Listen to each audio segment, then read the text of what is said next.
Hi guys, welcome back to my channel. It's Medley. I have not said that in a long time. I haven't been posting literally at all. I only have to say one word. That one word is quarantine. So basically I thought, man, I'm bored. Millions of other people are bored.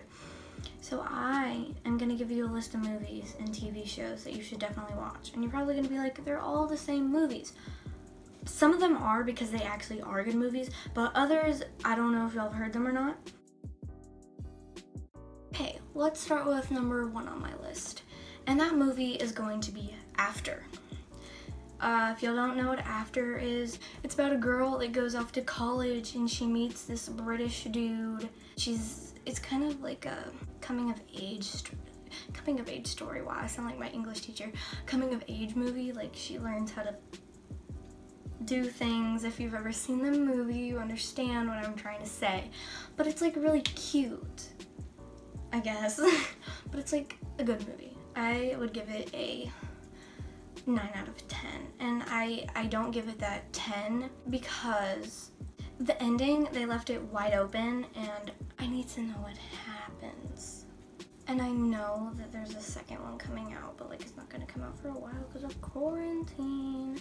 Matter of fact, a lot of movies that were gonna come out aren't coming out, so yeah. So my second favorite is 5 Feet Apart. So 5 Feet Apart is about two teenagers, and one of them has Bisaphasia and the other one has cystic fibrosis. And they can't be in 6 feet of each other because like whatever the bacteria that they have, the other person can catch it, but they like really like each other and they like bend the rules and stuff like that, and it like costs them a lot of stuff. I don't want to like give it away, but like it in the end it like costs them not their lives, but like costs like being with each other, and it hurts some people along the way. And my third favorite movie is All Summer's End. It's about this boy and this girl, and this girl. It was the 4th of July, and the guy, his name is Conrad. Sorry, I had to think for a second. I almost said Cannon. Conrad, he like does some stuff that costs him, like this prank went too far. In the end, it cost him the girl. And it was really sad. And I'm sorry if I'm not like doing this very well. I'm just trying to get it off the top of my memory. Some of these movies I haven't seen in a while. I'll just remember how good they were and like what they're about. My 4th favorite movie, it's Hot Summer Nights, and it has Timothy Chalamet in it. So it's about him. Okay, so his dad dies, and the character's dad dies, and he like kind of goes not insane, but kind of like into a depression. So then his mom sends him away to his aunt in Cape Cod, where he gets mixed up with the wrong people, and he meets this girl and this drug dealer and he sells weed and stuff like that, and they like started to grow this empire. But the girl was the drug dealer's sister, and he told him not to like see her. She's my baby sister, you can't see her, and stuff like that. And like they tried to keep it a secret, and at the end it did not end well for all of them. And I give that movie a 7 out of 10 because of the way they left it. Like they didn't tell us anything that happened to the guy, like the main character, Timothy. The guy isn't Timothy, but like it's Timothy Chalamet, and the girl. And how the drug dealer, that just broke my heart. I know he's a drug dealer, but like he's still a person, and that was like really sad. And then the next one is Beautiful Boy, also with Timothy Chalamet in it. I'm trying to remember his name. Nick. His name is Nick in the movie, and he's like an A+ student, got accepted to all the colleges, but one thing stopped him. He was addicted to crystal meth. I'm not sure what crystal meth does. I didn't like do a lot of research on it.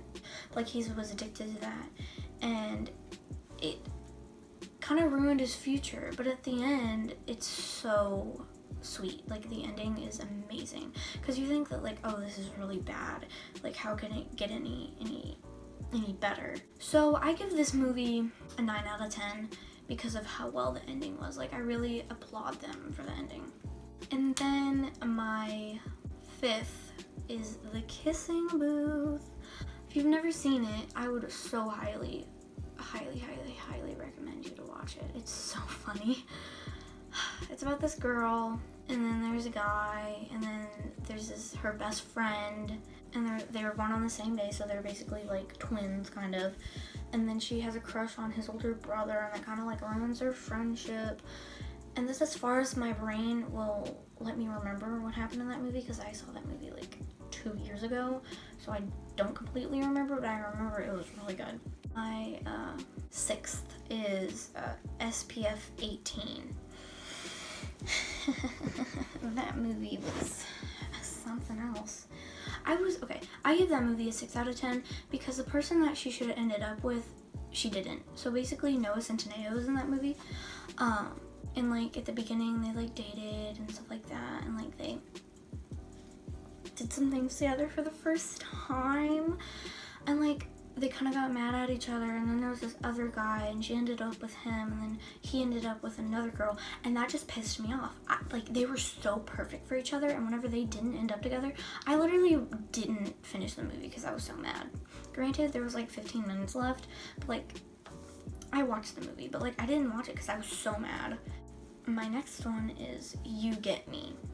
It's about this guy who has a girlfriend, and then there's this other girl. Oh my god, I don't even want to think about her. It is a very wild ride. It has Nash Grier in it and Bella Thorne, and I can't remember the other guy. But essentially, like, she makes the guy think that he got her pregnant, but he had a girlfriend, so like the girlfriend and then the girl were like butting heads with each other and stuff like that. At the end, one of them gets shot. That's all I'm saying. I cried during that movie. It was kind of funny. So I highly recommend that movie. The Spectacular Now. I can't really remember, but I remember it being good. So I don't remember what happened. I know there was a girl and a boy, and they were at like a party, and you know what happens next. I just can't. The ending was different. That's all I remember. If that makes any sense. Then the next one is To All the Boys I've Loved Before. If you haven't seen this one, I don't know, you've been living under a rock, okay? It's about this girl who has all these crushes, and she like has written them love letters over the years, and somehow the letters get sent to all of the crushes that she had, and then one of them got the letter. You probably know what happens next, so there you go. So the next one is Midnight Sun. It also has Bella Thorne in it, and it's about this girl who she has like a condition where she can't go into the sunlight, and it like will actually like kill her. So like she has to like do things at night and stuff like that. So like there's this boy in her neighborhood, and they like hang out with each other and like stuff like that. And at the end, they were like on the beach, and it was sunrise, and like the like sun touched her, and like some really bad things happened, and it was really good. And the next one is just hilarious. It's not a romance I mean, it kind of is, but like of any kind. It's a murder mystery, and it's on Netflix. It has Jennifer Aniston and Adam Sandler in it, and it's just so funny. You just need to watch it. Like it's inappropriate a little bit, but it's just funny overall. I really recommend that movie. Next, we're doing TV series. So my number one, like this will forever be my number one until something better than it comes out, and I highly doubt that something better than it will come out. The Vampire Diaries. I could get married to that show. Like married, like hands down, I would do it any day of the week. So basically, it's about this guy, really old vampire guy, who fell in love with this teenager and like kind of ruined her life. And then she breaks up with the other guy and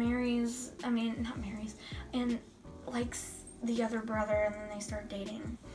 I know that was so bad, but like I don't know how to explain it. Like if I explained it, we'd be here for a whole hour.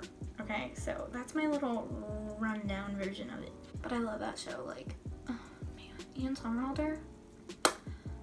Okay, I'm not gonna get into that, or I'll be here forever.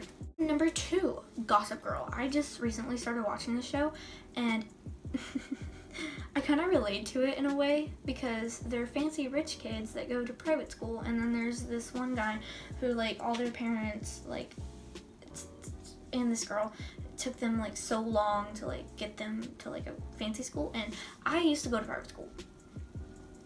I went there for 8 years, so, like, I kind of understand, but, like, not really. I just thought it was kind of funny.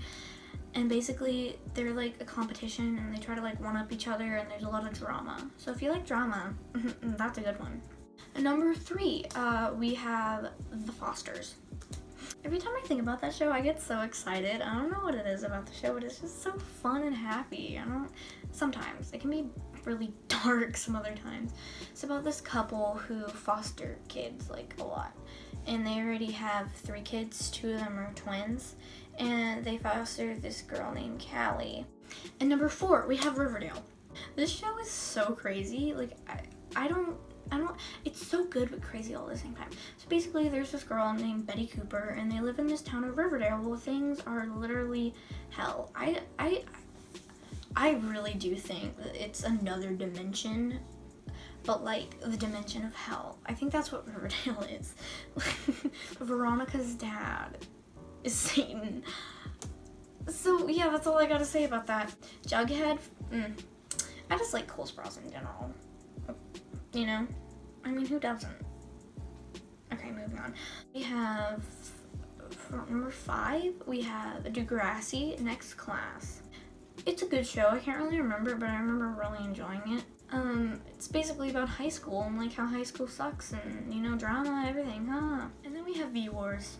I love V-Wars mostly because it's so funny because, okay, Ian Somerhalder was a vampire in the Vampire Diaries, but in this show, he's not. So it was very strange watching him not be a vampire. But yeah, he's basically a scientist, and then the vampire bacteria, whatever you want to call it, like, gets loose and people start dying, and it's crazy. That's V-Wars. It's pretty good. I would recommend it. That's all the movies and TV shows that I have for today. I really hope it helped. It helped me just be able to talk, because I haven't really been able to talk to anyone in, like, a while. So it's nice to just talk to a camera.